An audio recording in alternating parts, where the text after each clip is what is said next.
Hello, welcome to another lecture of communication system lecture series.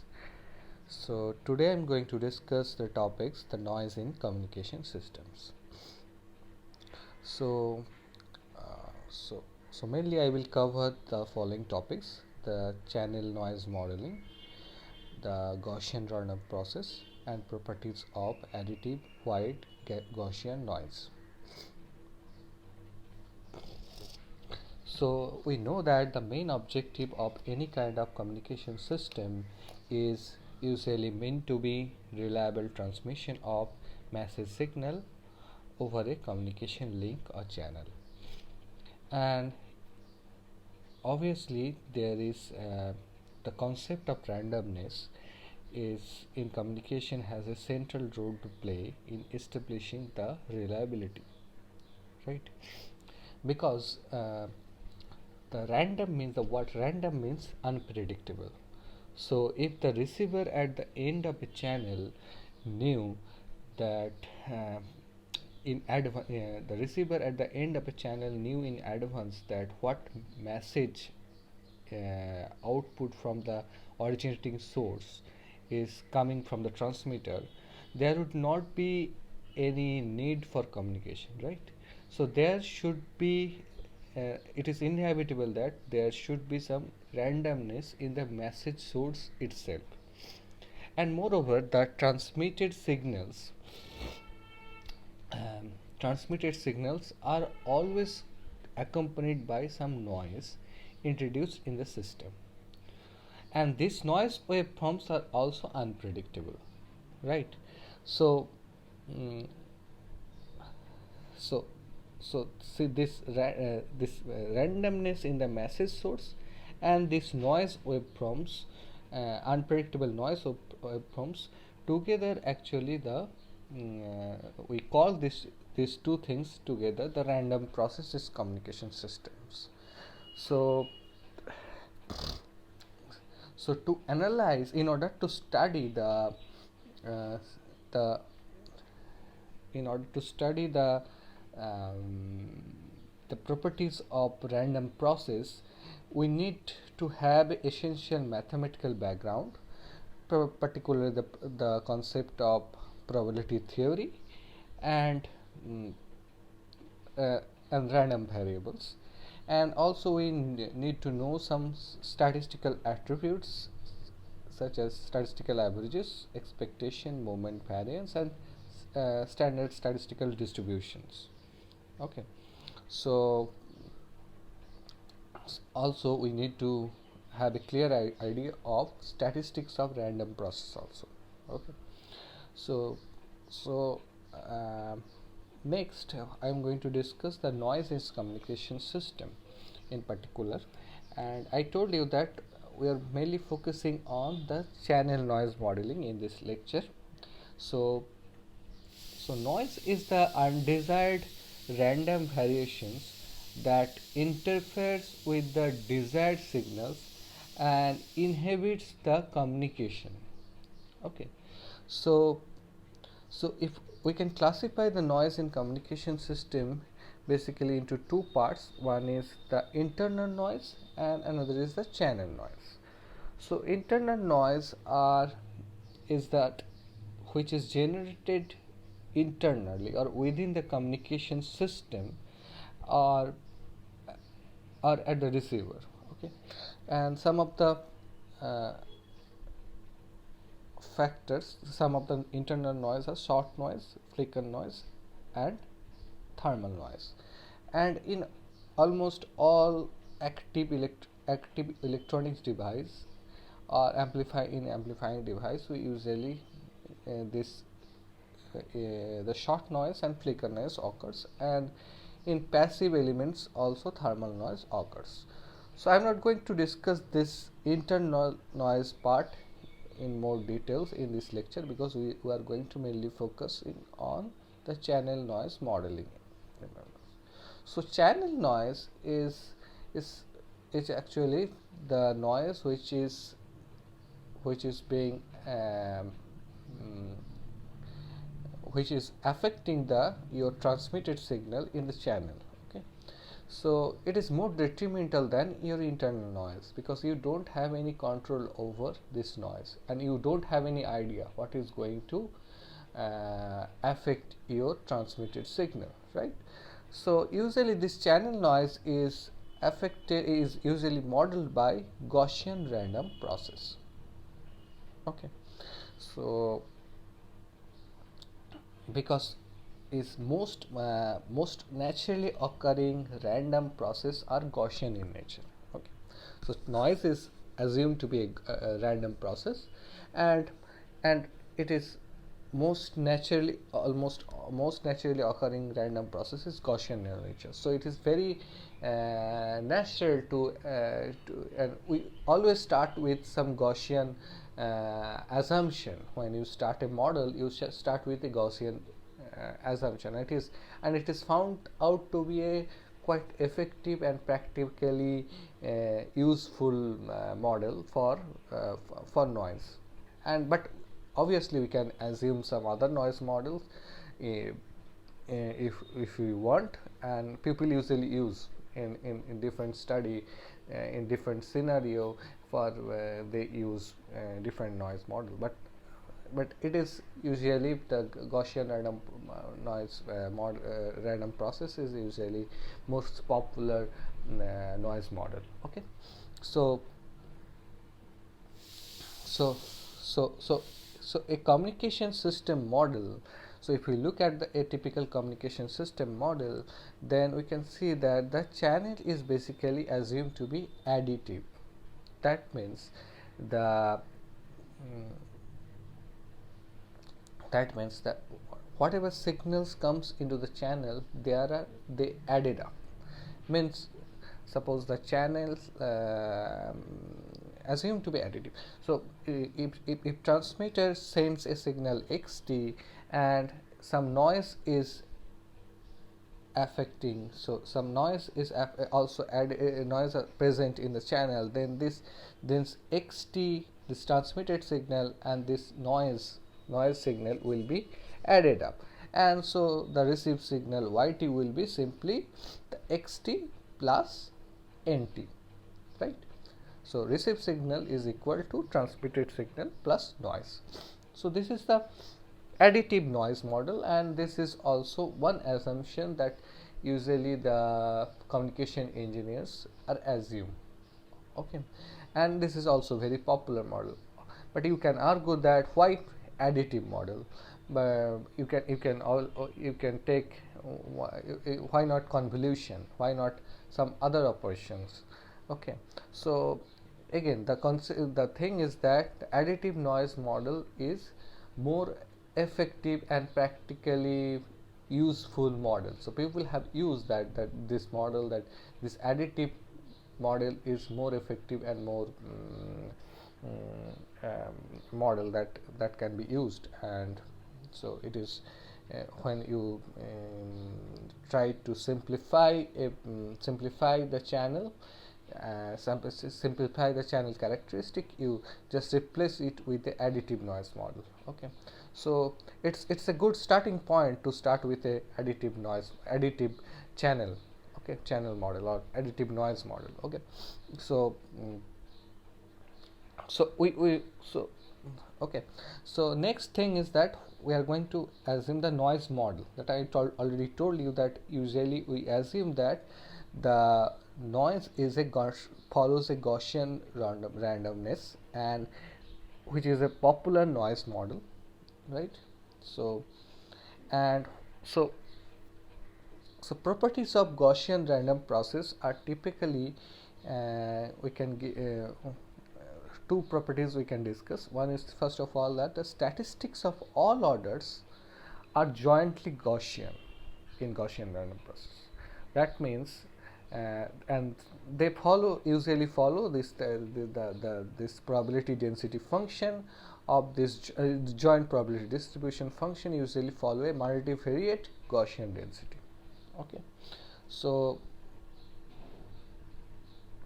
joint probability density is usually a multivariate Gaussian density, and White's and and the random process is wide sense stationary as well as stick sense stationary. Okay, WSS and SSS. And so Gaussian, so mathematically we can explain that. So in Gaussian random process, so in this Gaussian random process, suppose that your noise process is denoted by the overall noise process denoted by NT, and if we take the suppose k noise samples, if we take k noise samples at different times t1, t2, t3 and up to tk, then all these noise samples will belong to a different random Gaussian random process. So their probability density function will be Gaussian in nature, right? And if we take the joint probability density function, the joint probability density density function of all these Gaussian processes, that will also will be Gaussian in nature. Okay, so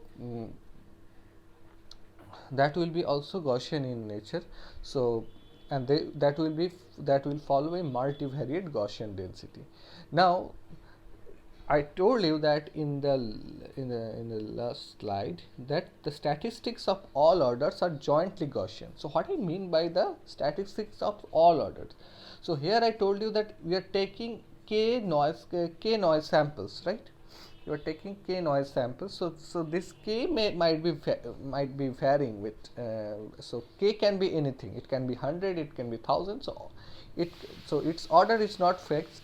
So that's why I'm telling that statistics of all orders are jointly Gaussian.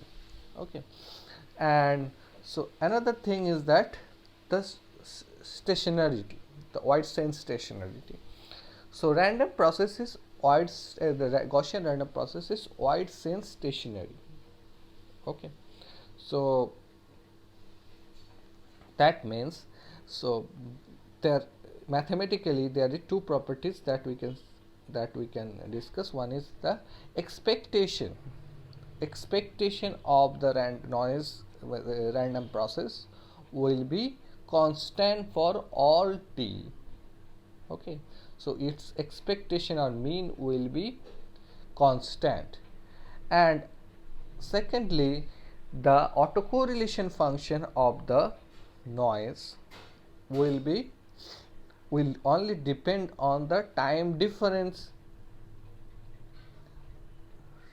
So NT, and so expectation of NT into n of t plus tau will be a function of tau only for all t. So this comes from the basic definition of wide sense stationarity.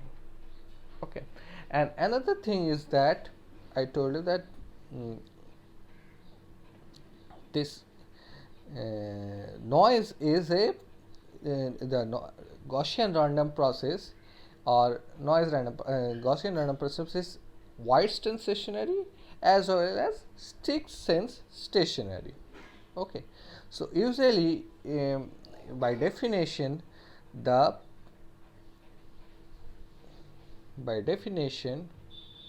so the stick sense stationary. Okay, so SSS is a subset of wide sense stationary. Okay, so WSS is a largest set, and within this WSS the stick sense stationary random process occurs. So obviously all stick sense stationary random process are wide sense stationary random process, but all WSS random process is not stick sense stationary process. But here for Gaussian random process it is both stick sense stationary and wide saturation range. So this is a special case. Okay. So now I'm moving towards the, so we discussed two properties. One is that the channel noise is assumed to be additive. Secondly, it is assumed to be Gaussian. It is modeled by a Gaussian random process, so it is Gaussian in nature. And we discuss the properties, different properties of this Gaussian random process. And thirdly, I'm moving towards another properties. Okay, so temporal correlation of noise. Okay, temporal correlation of noise.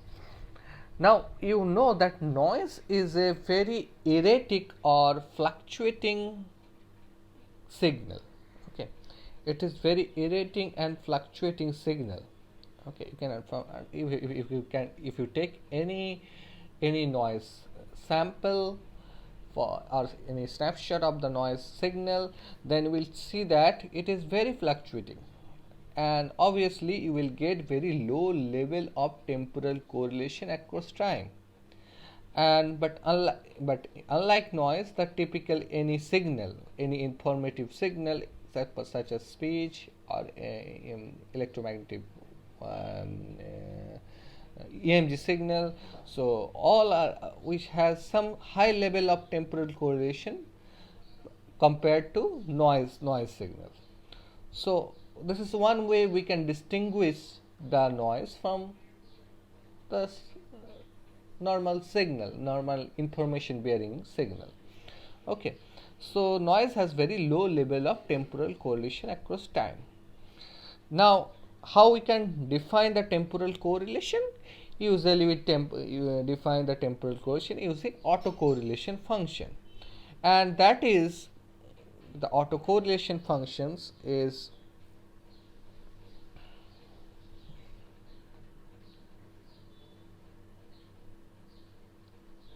autocorrelation function SCF is for noise usually assumed to be so it will be very low, and it is assumed to be as just a impulse function, and which is given by suppose a tau by 2 delta tau by 2 into delta tau.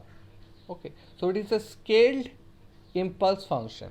So for noise, the autocorrelation function is a scaled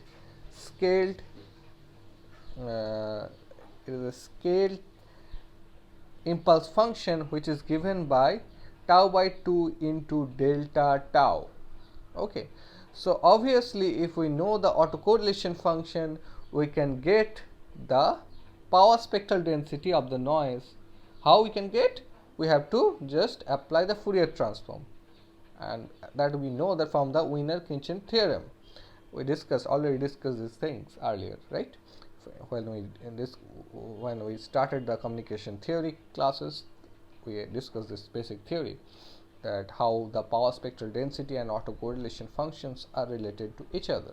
So power spectral density and autocorrelation functions are basically Fourier transform pairs, right? So if the autocorrelation function is a impulse function, then scaled impulse function, then the power spectral density will be a flat signal like this. Will have a flat spectrum, so it will be just a tau by 2, right? So for noise, the power spectral density is simply if it's flat, right? That means the power is spread uniformly over all frequency. So power spectral density is a function of frequency, right? And it is flat, it is just constant tau by 2, so it is uniformly spread over all frequency, right? So PSD is flat and power is uniformly distributed over all frequency components, and this is quite similar to the white light, which contains the all the frequency all the lights in distributed on the white in the white light. All colors are uniformly distributed. Similarly, noise has all the frequency all the power has all the frequency components which are uniformly distributed, right? So that's why we call this is as white noise. So this is another modeling. So this is another modeling step. So we assume three things while we usually model a typical communication channel, model the typical communication channel, that we consider three things. One is that it is additive in nature. The noise is additive in nature. Second is it is Gaussian in nature, and thirdly it is white in nature. So white noise because it contains all the frequency components uniformly. So its power is uniformly distributed over all frequency, right? So AWGN channel modeling, this is called AWGN channel modeling. Okay, so it is additive in nature. So there are three properties that we taken into account. So additive, white, and Gaussian, and you can notice that each of these properties are very distinct and they are completely independent of each other. That means if noise is additive, then it may not be white, and if it is white, it may not be additive. So if it is Gaussian, it may not be white. So it's just like three things are independent of each other, but in AWGN channel model all are occurring the same thing. The noise is following noise is assumed to be follow the three properties simultaneously. Okay, and this is the most common and practically applicable communication channel model, particularly in wired channel model. I will tell this is a wired channel model, not in wireless. Okay, so this is a wired channel model. When we do the wired channel model, we usually use this AWGN channel modeling. So either in analog communication and digital communication, the same thing, same assumption are taken into account. Okay, so okay, so so just for your information, in wireless communication we usually use Rayleigh channel modeling because of the fading effect. Okay, that I am not going into discuss. I am just informating. I'm just for your information. Okay, so it's depends on how you analyze. This is a modeling, so that takes that's your call. Means you, as a designer, as a engineer, you can model that according to your wish, and then you will apply into actual system, and then you will check that whether it is effective or not. If it is not effective, then you have to go for another channel modeling. Okay, but it is usually we have seen that is the most common and practically applicable communication channel model is wired. Obviously in wired communication is that AWGN channel modeling. Okay, so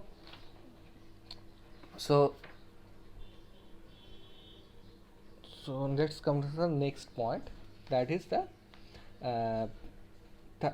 so obviously the presence of noise in channel degrades the performance of communication systems, right? And the extent to which the noise affects the performance of communication system is measured by the different parameters. Okay, and that is for analog communication, usually we evaluate the performance of the system using output SNR of the receiver in analog communication, and in digital communication usually we use the probability of error or bit error rate. Okay, so these are two metrics which are used for performance measurement in communication system in the presence of noise. Okay, so with this I am going to end this lecture and meet you in the next lecture. Okay, bye.